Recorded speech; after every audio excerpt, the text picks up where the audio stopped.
بدي استقبل هلا ضيفي من الصومال، نستقبل سوا زهرة حسين عامر.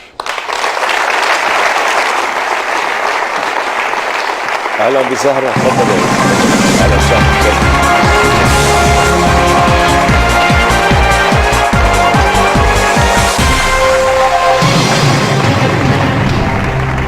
اهلا وسهلا فيكي زهرة. اهلا وسهلا. شو اخبارك؟ الحمد لله تمام.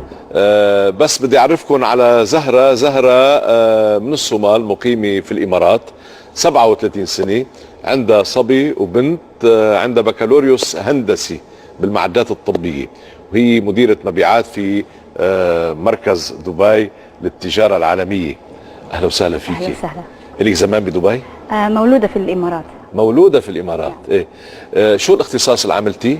اختصاصي في مبيعات في المؤتمرات والمعارض، هو بعيد شوي عن الدراسة، بس حاليا أنا شغالة فيه تقريبا من 15 سنة. من 15 سنة. وعندك صبي وبنت، شو أعمارهم؟ 3 سنوات وسنتين. ما شاء الله. بعدهم أطفال. ما شاء الله عليكي. مش رح نتأخر كثير لأنه أنت هلأ ثالث متسابقة بهالحلقة. زهرة، عندك 15 سؤال إلى المليونين. وسائل المساعدة بتعرفيها كلها. في وسيلة رابعة أضيفت بهالموسم، هي الاستعانة بلجنة الحكماء، وما فيك تستخدميها إلا ما يكون صار معك 100,000 ريال ثبتيهم. فيك تنسحبي لما بدك. اوكي. حدا اجى معك؟ لا، وحدي. وحدي. انتوا معي. تسلمي، اهلا وسهلا فيكي. بنبدا؟ يلا. اذا مع زهرة حسين عامر من الصومال، ومن سيربح مليون.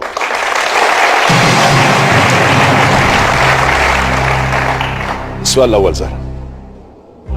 يقال ومن الحب ما جرف، قتل، اخذ، علم. الجواب الثاني. ومن الحب ما قتل. مشهورة. ومن الحب ما قتل، جفنه علم الغزل. جواب نهائي. جواب نهائي. في عندك من الحب ما جرف، وعندك من الحب ما أخذ، وعندك من الحب ما علم، وعندك من الحب ما قتل كمان. يلا، جواب صح.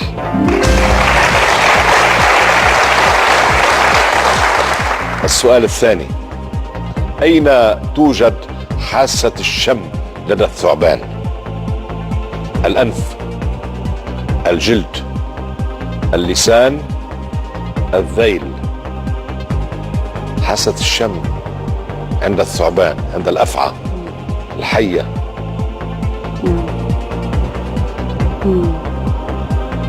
الأنف، اللسان، الجلد. مش مر قدامك هالمعلومة؟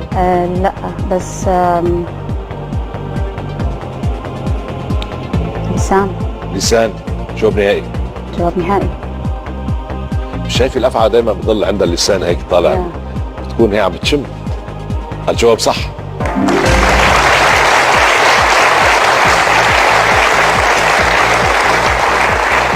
زهرة، مرتبكي شوي انت بعد. طبيعي. الموقف ليه رهبة يعني، وكمان يعني رخ. اوكي. روقي. رح نروح الى فاصل اعلاني. أوكي. ثم بنرجع بنتابع معك. خلوكم معنا.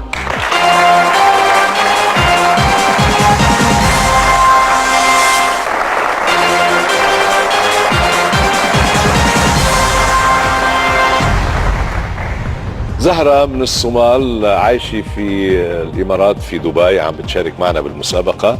بعد ما بلشين يعني صار معها 1000 ريال. هلا طمنيني، ارتحتي شوي؟ الحمد لله. الأمور أفضل؟ الأمور أفضل. الأمور أفضل. السؤال الثالث قيمته 2500 ريال. أوكي. من أغاني عبد المجيد عبد الله، صاحي لهم، يبشرك، مو بس أحبك، رهيب. الجواب الرابع، رهيب. رهيب. جواب نهائي. جواب نهائي. رهيب والله رهيب. مش هيك؟ يس. تعرفيها لمين؟ متأكدة منها؟ أكيد، يعني كانت أغنية يعني هيت. ايه طبعا طبعا. من أجمل أغاني الفنان عبد المجيد عبد الله. في عنده يا طيب القلب كمان. طيب القلب. حلوة كمان. الجواب صح.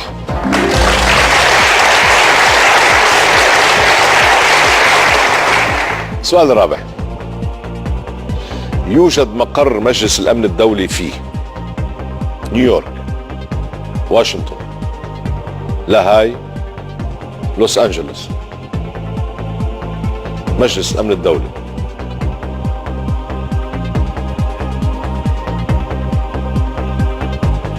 محتارة؟ أنا دائما بلخبط بين مجلس الأمن ومحكمة العدل. مجلس الأمن أعتقد في 5 دول ذات عضوية دائمة مجلس الأمن، وبيجتمعوا وين؟ الجواب الأول نيويورك. نيويورك. نيويورك. جواب نهائي. جواب نهائي. إيه طبعا بنيويورك. مقر الجمعية العامة للأمم المتحدة ومجلس الأمن. الجواب صح. 5000. السؤال الخامس. عميد الأدب العربي هو مين؟ قولي. طه حسين. إحسان عبد القدوس، عباس محمود العقاد، محمد حسنين هيكل، طه حسين. الجواب الرابع طه حسين. جواب نهائي. جواب نهائي. عميد الأدب العربي هو طه حسين. جواب صح.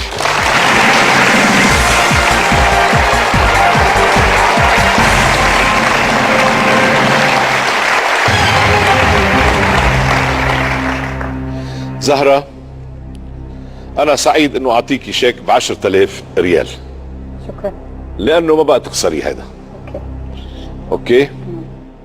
بإيدك صار في 10,000. انتبهي بس كيف بدك تستخدمي وسائل المساعدة. انتبهي أكثر إنه ما تقولي جواب نهائي قبل ما أسألك. أكيد. متفقين؟ متفقين. يلا منتابع سوا. تقع شلالات نياجرا في أستراليا، أمريكا الشمالية، إفريقيا، أوروبا. أمريكا الشمالية. جواب نهائي. الجواب الثاني جواب نهائي. شلالات نياجرا. شو؟ أمريكا الشمالية. أمريكا الشمالية طبعا. الجواب صح.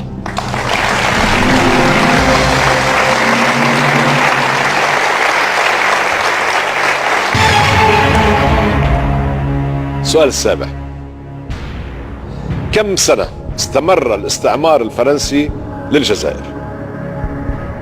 117 سنة، 121 سنة، 125 سنة، 132 سنة. بعد عندك 3 وسائل مساعدة ما استخدمتي ولا وحدة. برافو عليكي. هلا في ناس قبل منك بيستخدموا قبل السؤال العاشر. سؤال يعني شوية كمان. فأنا فرح إنك حافظتي عليهم لبعد 10,000 ريال.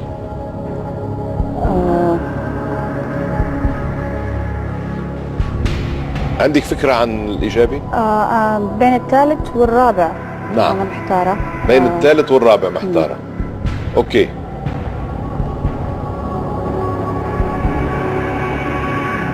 نحذف إجابتين؟ إيه طبعا نحذف لك إجابتين.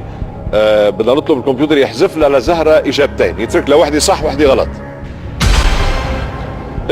حترك لك اللي محتارة فيهم. كيفك بالتاريخ؟ هو بتحبي تطالعي أنا كتب بحب تاريخ؟ أطالع يعني، بس عندي مشكلة في تذكر الأرقام. يعني الأسماء بتثبت في ذاكرتي بس الأرقام لا بس إذا كنت يعني عندك فكرة عن الجزائر، عن الاحتلال الفرنسي للجزائر. أكيد. متى بدأ متى انتهى؟ يعني أنا شاكة في الجواب الرابع. 132 بالجواب الرابع 132. بتحبي تجاوبي؟ بتحبي حتى 125 يعني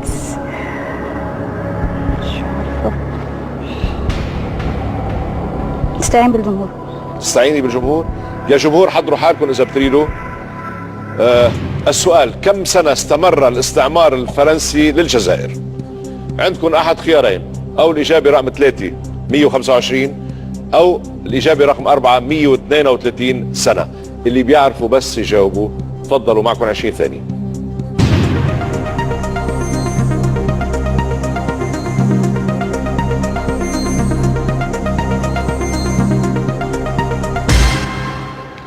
الجمهور عطيكي نسبة كبيرة للإجابة رقم 4، يعني عطاكي 61% للإجابة رقم 4، 39% الإجابة رقم 3.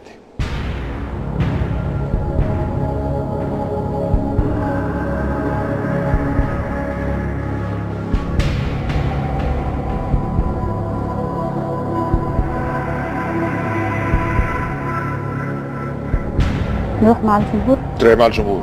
جواب نهائي. جواب نهائي. خايفة؟ مش مطمئنة انه بتلاقي قراب على بعضهم الارقام 125 132؟ يعني ان شاء الله خير، يعني اتمنى.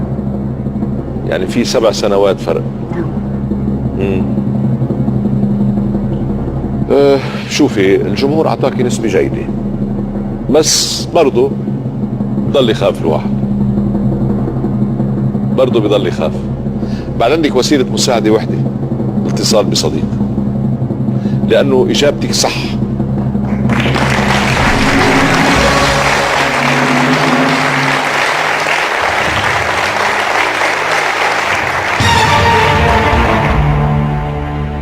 زهرة صار معك 30,000 ريال. مش حنشوف السؤال، خلص وقت الحلقة. 30,000 راح يبقوا معك للحلقة الجاي، إن شاء الله أعطيكي أكثر منهم. أوكي، استعدي جيدا بعد أسبوع. جمهورنا شكرا، أنتم ساعدتوا اليوم متسابقين، كنتوا ممتازين رائعين مثل بكل حلقة. مشاهدينا الكرام، بذكركم أنه كان معي اليوم من تونس سامي بن نور، وصل ربحه إلى 20,000 ريال. كان معي من مصر خالد ضياء الدين، كمان ربح 20,000 ريال. والآن مثل ما شفتوا مدام زهرة حسين عامر من الصومال، وصل ربحها إلى الآن إلى 30,000. ثم بدنا نشوفها بالحلقة المقبلة إن شاء الله. شو بدك تبقي قاعدة على الكرسي؟ لا طبعا.